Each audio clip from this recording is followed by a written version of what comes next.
Welcome to Winging It. We're looking at deck upgrading in Arkham Horror, the card game. This is my third deck upgrade video in my Arkham Horror 101 series. Although there's not going to be much tutorial aspect to this one, I'm just going to be talking about upgrading my Roland and Wendy decks using only core cards that go into the Devourer Below.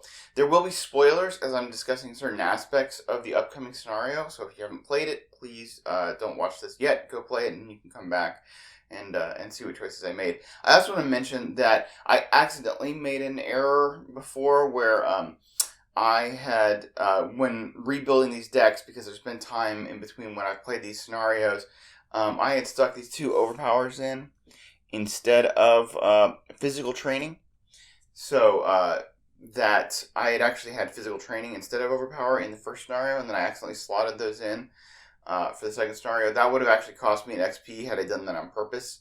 I'm just saying that because if you'll see the discrepancy between what you see here and what I listed on ArkhamDB and what was in the first scenario. It doesn't make a big difference. Those cards are about the same in power level, so you know it's not a big deal.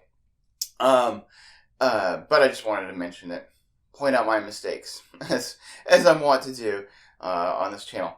Alright, so anyway, we have actually 8 XP to spend, which is a lot, and there's actually not much to buy in the core. I remember, these days, for me, having the huge card pool, when I go back to the earlier campaigns that don't have a lot of XP to spend, and I have the entire the entire card pool at my disposal, it's hard to fit in what to buy. But looking at what there is in the core set, there's only a few upgrades that make a lot of sense. So anyway, we are with our 8 XP to spend. The first thing I want to do is, and this is a pretty priority upgrade in most Guardian builds for me. And normally what I would have done in the first upgrade, if I hadn't gotten the shotgun, is to pick up the second upgraded Beat Cup, which again just gives me an extra damage, but it lets him ping damage instead of just discarding him to do extra damage. It's very, very, very good for taking out odd health enemies and not wasting and saving ammo and saving actions. Good action compression. We're also going to go ahead and pick up another extra ammunition so that we can load up our shotgun when we play it, get it with lots of ammo, and then we're just going around, wiping stuff out and not having to worry about the lesser arms. I'm placing my Dynamite Blast, and so here, this is kind of the spoiler thing. The Dynamite Blast is in the deck because if you don't get all the cultists, which you normally won't, they all appear all at once. And having to deal with 3 cultists is pretty rough in the same location, but you can just chuck Dynamite Blast at them. Since that's not going to happen, since I got all the cultists, I don't need it in my deck anymore. So that's what I'm going to use for my extra ammunition. Finally, I'm going to... I'm going to take Police Badge and Elder Sign from my last Elder Sign Amulet for the last 2 XP. They're 1 XP. I mean, they're 5 XP between them, which is what I have left. And they both take up the accessory slot. My thinking here is that I will play whichever one comes up first, and then and then the other one I can just pitch for icons. Willpower icons are pretty good for rolling. So, talking about each of these cards individually, the Elder Sign Amulet gives him a 4 Sanity Soak, especially since he took a trauma at the end of last scenario, since he didn't finish his cover-up. This will help. His low Sanity of 5 becomes a 9 with this Elder Sign Amulet, making it basically just like his normal stat. This is actually a good card. Maybe people sleep on this card once they get beyond the core, but it's a good card. Takes up the accessory slot, gives you makes you a lot more healthy in the sanity department, and it only costs 2 to play, so it's actually pretty cheap. So anyway, we're gonna slot that in instead of the. We're gonna take out one of our overpowers, my cheat card. So we'll take that out. And then we're also going to take out the other overpower to put in the Police Badge. So this solves one of Roland's other issues, which is low sanity. This gives him a sanity. When an investigator at your location is taking his or her turn, you can discard the Police Badge. It's a free trigger. It doesn't cost you an action. That investigator takes 2 additional actions that turn. So it nets you 1 additional action, because of course there's the action to play this card. But it provides you probably a really good bomb turn. Like, he could discard this when Wendy plays Will to Survive, and she could have, and she has Leo out, she could have a 6-action turn where she doesn't pull any tokens. So that's kind of the dream. We'll see if it happens. Now, let's take a look at Wendy. Alright, now Wendy, who actually has a whopping 9 XP to spend, because we banked one at the end of last scenario. In retrospect, I probably could have used one of those XP to get a cat burglar, which I will go ahead and pick up now.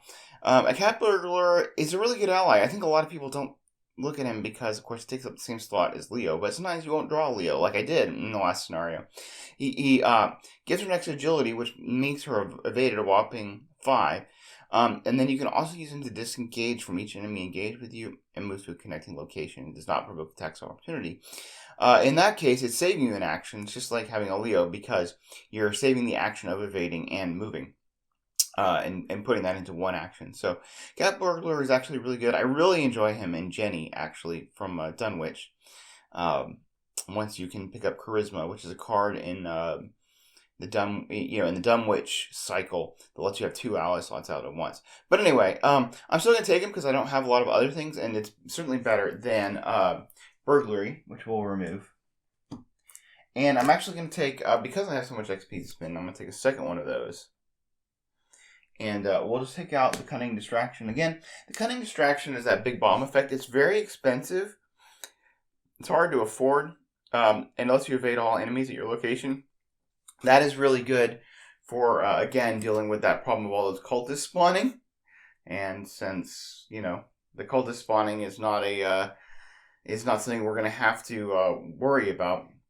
Since we got all the cultists, then I can go ahead and take that card out. So, and then I will replace the other Cunning Distraction with another Will to Survive. Hopefully I'll play this one legally this time, and not play it when I have Dissonant Voices out. But this allows you to not pull tokens. Again, the dream would be, to have Leo DeLuca out and to have Roland, toss away his police badge and then be able to get 6 actions with Will to Survive where you don't pull any tokens. That would be great.